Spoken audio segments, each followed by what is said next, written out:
Channel of Vadodara. Siddhpur જીઆઈડીસીમાં આવેલ oil મિલમાંથી ભેળસેળયુક્ત તેલનો જથ્થો કંપનીના ગોડાઉનમાંથી ઝડપાયો છે। સિદ્ધપુર જીઆઈડીસીમાં આવેલ મેટ્રો ઓઇલ મિલમાં ભેળસેળયુક્ત તેલનો જથ્થો ઉત્પાદિત કરી બજારમાં સપ્લાય કરતા હોવાની ચોક્કસ બાતમીને પાટણ સિદ્ધપુર એસઓજીને મળી હતી, જે બાતમીના આધારે એસઓજી પોલીસે ઓઇલ મિલમાં રેડ કરી હતી। આ રેડ દરમિયાન કંપનીના ગોડાઉનમાંથી મળી આવેલ છેડછાડયુક્ત ઓઇલના ડબ્બાનો જથ્થો સીઝ કરવામાં આવ્યો હતો। એટલું જ નહીં, પોલીસે ઘટના સ્થળેથી તેલની 4 ટાંકીમાં ભરેલ 10,500 લીટર તેલ સાથે જ 15 લીટરના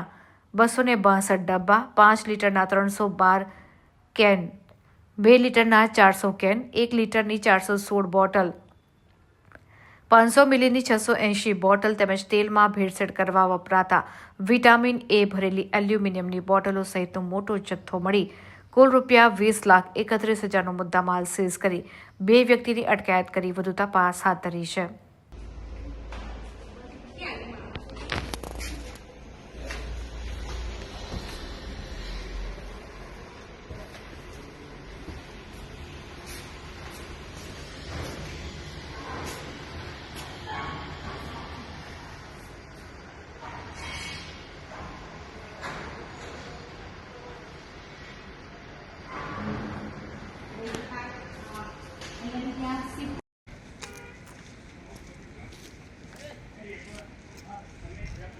ब्लॉक मार दिया जब ब्लॉक मार दिया तो घर से पकड़ी गया इसको भी ले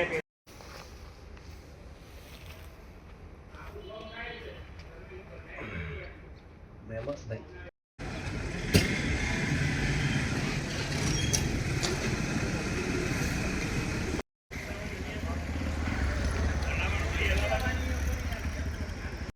मुन पड़ी रहा वेला तो आ लोग वहेला निकली गया है नहीं 4 वागे निकली गई थी।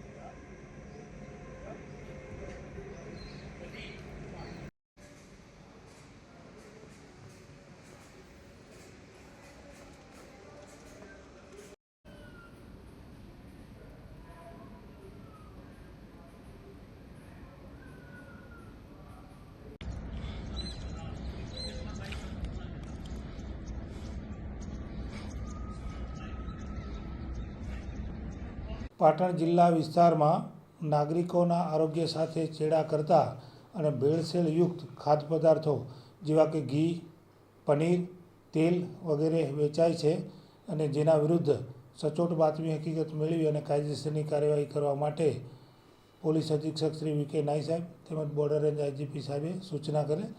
જેના અનુસંધાને ગઈકાલે એસઓજીના પોલીસ ઇન્સ્પેક્ટર શ્રી જયદીપસિંહ સોલંકી સાહેબને બાકી અને સચોટ બાતમી હકીકત મળેલ કે સિદ્ધપુર જીઆઈડીસીના પ્લોટ નંબર 133, 134, 135માં કે જ્યાં જે મેટ્રો ફૂડની ફેક્ટરી આવેલ છે એમાં કેટલોક શંકાસ્પદ ભેળસેળયુક્ત તેલનો જથ્થો છે અને એ સગે વગે કરવાની તૈયારીમાં છે। જેથી બાતમી હકીકત મળતા પીઆઈશ્રીએ પોતાના સ્ટાફ સાથે ત્યાં જઈ અને બાતમી હકીકત વેરીફાઈ કરતાં તેમના બાતમી હકીકતમાં તથ્ય જણાતા તેમણે તુરત જ ફૂડના અધિકારીઓ અને એફએસએલના અધિકારી તથા પંચો વગેરે બોલાવી અને આ જગ્યાએ રેડ કરતાં ત્યાં કુલ 3 ઈસમો હાજર મળી આવેલ કે જેમાં ભરત રમેશભાઈ મોદી કે જે આ ફેક્ટરીના માલિક છે, મંગાજી ચેલાજી ઠાકોર અને સંદીપ મનુભાઈ રાવળ એની સાથે કામ કરે છે। અને ત્યાં રેડ દરમિયાન જે ભેળસેળયુક્ત જે તેલ છે એ અલગ અલગ ટાંકી, ડબ્બા વગેરેમાં લીટરો હજારો લીટરમાં મળી આવેલ છે અને જેનો મુદ્દામાલની કુલ કિંમત 20,31,000 જેટલી થાય છે। આ સમગ્ર ઘટનામાં ચોંકાવનારી હકીકત એ છે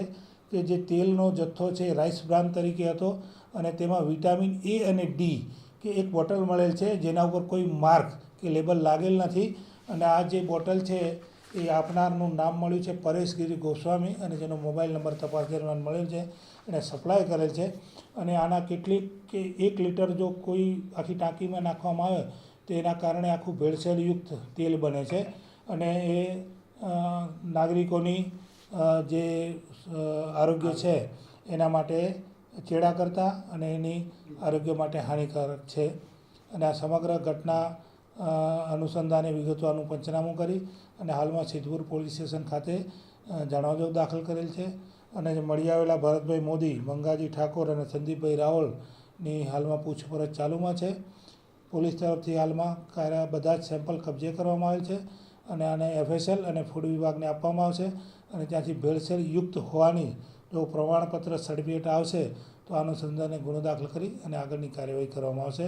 આ જ બાબતે ફૂડ વિભાગ દ્વારા અલાયદી કાર્યવાહી પણ ચાલુમાં છે. કેટલા સમયથી સાહેબ આ ફેક્ટરી ચાલુ હતી એવી કોઈ વિગત મળી છે? આ ફેક્ટરી અત્યારે પ્રાથમિક તપાસમાં એવું જાણવા મળે છે કે લાંબા સમયથી ચાલુ હતી અને આમાં જે આ શંકાસ્પદ ઈસમો મળી આવેલ છે એના કરતાં પણ વધારે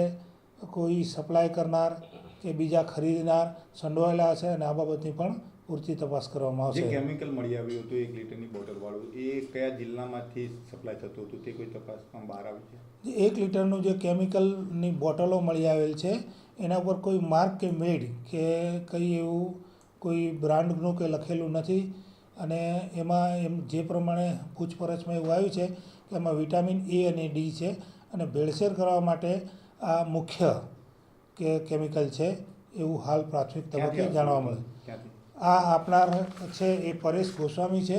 અને બનાસકાંઠાના રહેવાસી છે. એમનો મોબાઈલ નંબર મળી આવેલ છે અને શક્ય છે કે બનાસકાંઠામાં ક્યાંથી આ સપ્લાય થયું હશે.